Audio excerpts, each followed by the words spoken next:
Hey folks, welcome back to Stuff I Kinda Care About. I'm Danny, and today we're going to be making a pencil case. Pen case thing, whatever. It's not going to be one of the zip-up ones, it's actually going to be a roll, more similar to a knife roll or a tool roll. I love the aesthetic of those pieces, so I really wanted to go with that for this. So what I'm going to be doing is a couple of things just to kind of get layout straight. I'm starting at 10 inches and calling that my 0 mark, just to measure how long I'm going to need, or how tall I'm going to need this to be. Sorry, my hand is shaking a lot for some reason. So the pencil is essentially going to be the longest thing that I'm going to want to have in there. That's going to 8 inches. My X-Acto knife fits in fine. Sharpies, calligraphy pens, mechanical pencils. My favorite ballpoint pen, Zebra pens. I love them to death. So all of these are going to fit in nicely. That's a great thing. So I know I got to go 8 inches. So I'm going to go ahead and start laying this out and showing you what I'm doing along the way. So we can kind of clear these things to the side for a second. And essentially I'm just going for a rectangular shape. I know that I need 8 inches going this way, and that's going to be the shorter of the two measurements because I want to be able to have a good bit of stuff in here because I'm weird and I enjoy having lots of pens and pencils and all sorts of accoutrement around me. So I know that 8 inches needs to go this way. What I need to look at is about how wide I need to sew these pockets to make sure that everything fits in and it's snug but not too snug. And right now that's looking at about 1 inch. If I do 1 inches between these, they'll still roll a little bit, but they won't over cramp. And I might be able to get, 2 pencils into 1 pouch. So I know that. The other thing that I really want to think about is I want to make sure that they stay in place. So I'm sewing these pockets in towards the bottom across all of my items that I'm holding in here. And I want to know how far up I need that pouch to go. So if I measure on this pen, that's 5 1/4 inches. 3 inches, conveniently enough, goes to the bottom of the cap. So let's see what 3 inches looks like on a pencil. And that's going to be great. It's right there. It's enough to hold it in place, but not so much that it makes anything hard to get out. I'm really not putting anything shorter than about the 2 of these in there. This Sharpie is going to go in there as well, or a Sharpie. So I know this is going to hold everything nicely. I do want to be able to have pencils in there, thus the 8 inches. Otherwise, I could probably take this thing down to 6 inches and get away with it. I'm going for 8 inches. Now, I know I want a 3-inch pouch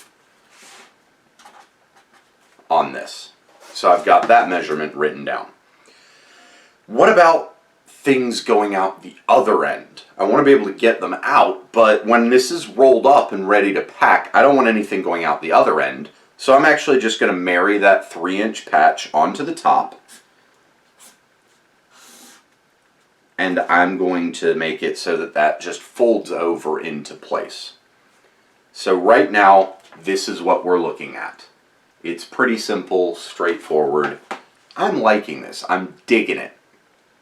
I want 12 pockets. I want 12 1-inch pockets, which means that from start to finish this needs to be 12 inches. So now we have another measurement in place. After that, then we can start looking at some things like seam allowance and those. Since I'm making this and I'm sewing it, I'm not a great sewer, if that's the word. If it isn't, comment and correct me, please. I would love to actually know. What I'm going to essentially be doing is taking this, if this is my piece of fabric, I'm going to be taking it and I'm going to be folding it like this And then I'll have my 3 inches here and my 3 inches here. I know this is not perfect at all. And it's going to create the pouch at the bottom and the flap that opens up for everything.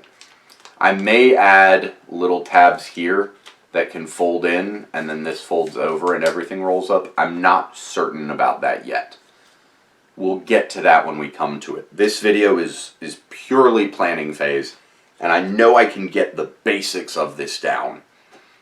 And I can add those later after I've made this if I really want to.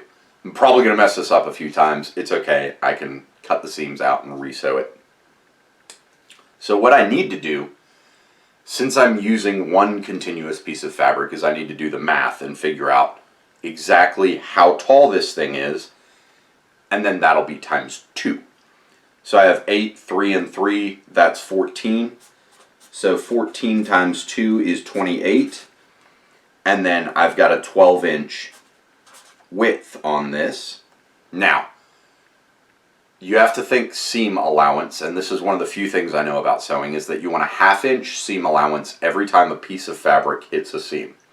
So for this, there's going to be a piece of fabric hitting a seam for the bottom. For the width of it, there's going to be one on the left and one on the right. So that's a 1/2 inch each. So we're adding 1 inch. So in totality, we're going to have to be 13 inches wide. This has one of the full ends that's going to fold over and come back to the bottom or top, wherever I put that seam, and then the other one. So I don't have to add the 2 1/2 inches for the top, I just have to add 2 halves for the bottom. So we're at 29 inches, and we're just going to separate those. So this is everything that I have going on right now. So I know I need 29 inches by 13 inches to get the base idea of this done. Where I need to go from there, we'll find out. I know these have been done before. I know people have made them better than I'm going to make it. I'm doing this as a proof of concept so that I can then start doing stuff like this with like duck canvas and leather and making, you know, tool rolls and stuff like that. I have a ton of this fabric right here. And so it's pretty awesome. It's decently sturdy. It doesn't have a ton of give in either direction. I think this is upholstery fabric. I picked this up at a thrift store for a couple of bucks. So I'm going to be using this. I have several yards of it. Worst case scenario, if I muck this up, then scrap that, start back over. Since this is going to be twice as thick, it's going to be nice and sturdy. It's going to be nice and thick. I don't like things that feel puny. They tend to not last as long as I would enjoy.